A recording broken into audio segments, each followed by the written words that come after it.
In this video, I'd like to summarize the different methods we've talked about for solving quadratic equations, as well as think about the advantages and disadvantages of each, and then look at a couple problems and try to decide what might be the best method for solving that quadratic equation.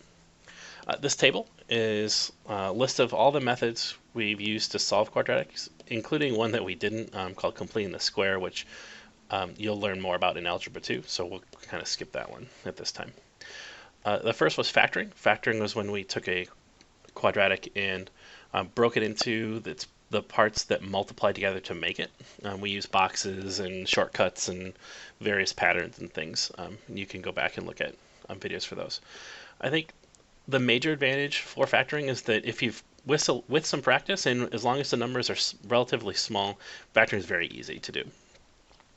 On the flip side, factoring can be pretty hard as the numbers get bigger, especially once the numbers that you see in the problem are beyond kind of the standard multiplication table.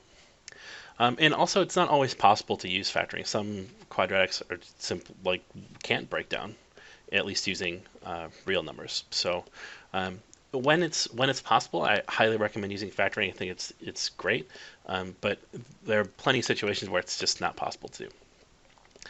The other most, I think, useful method for solving quadratics is solving by graphing.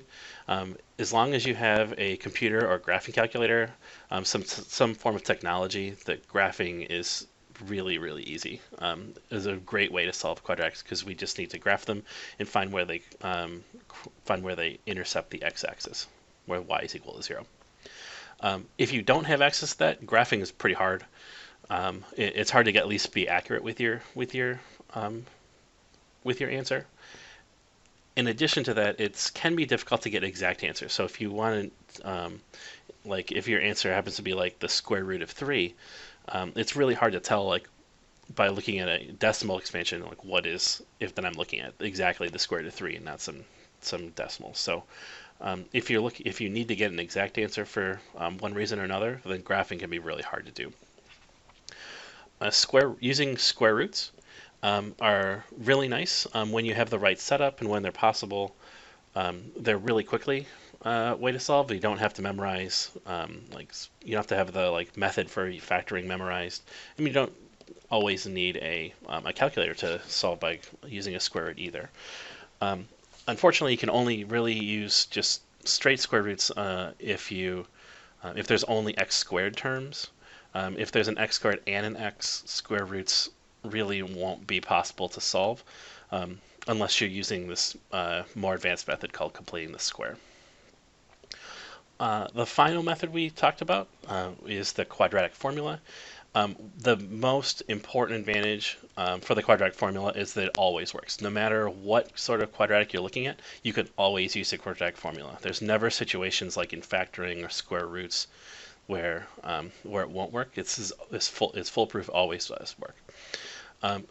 However, as we saw in the previous video, that it can be really easy to make algebra mistakes with the quadratic formula. You have to memorize the formula and not make mistakes substituting in negative numbers, in simplifying, and so on. So it can be tedious to use, and it can be there's plenty of opportunities to make just calculation errors along the way. Even though it always works, it may not always be appropriate or the best method to use in a situation. So with that, I've got 3 problems down here, and I want to talk through why I would choose to use the method I would for the problem. For a problem like this, 3x squared plus 14x plus 13 equals 0, I think my top way to solve this would be probably solving by graphing, especially if I have a graph calculator at hand or my phone in Desmos or my computer. I think that something like when I look at a problem like these numbers just off the bat look like it's going to be hard, if not impossible to factor. Factoring with leading coefficient not 1 is a little more tedious and can be challenging. I can't really use a square root because I have an x term here as well. So I'm thinking graphing will probably be my top method. because I can just find the zeros pretty quickly.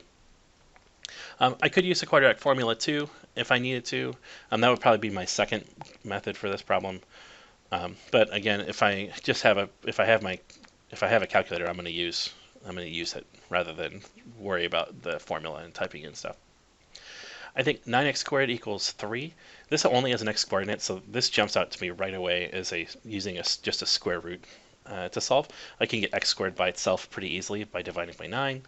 Then I can take a square root and I get my two answers, plus or minus the square root of 3 over 9. Lastly, x squared plus 8x equals 0. This jumps out to me as a factoring problem because the leading coefficient is 1, and I notice right away that there's something in common in everything on the left-hand side. There's an x in common, so I can write this as things that are multiplied together, and then I can take each of those factors that are multiplied together and then set them each equal to 0 to finish solving. So this jumps at me as a really easy factoring problem to solve. If you didn't use factoring, probably my second go-to would probably be graphing, because I could graph this pretty easily and find the zeros.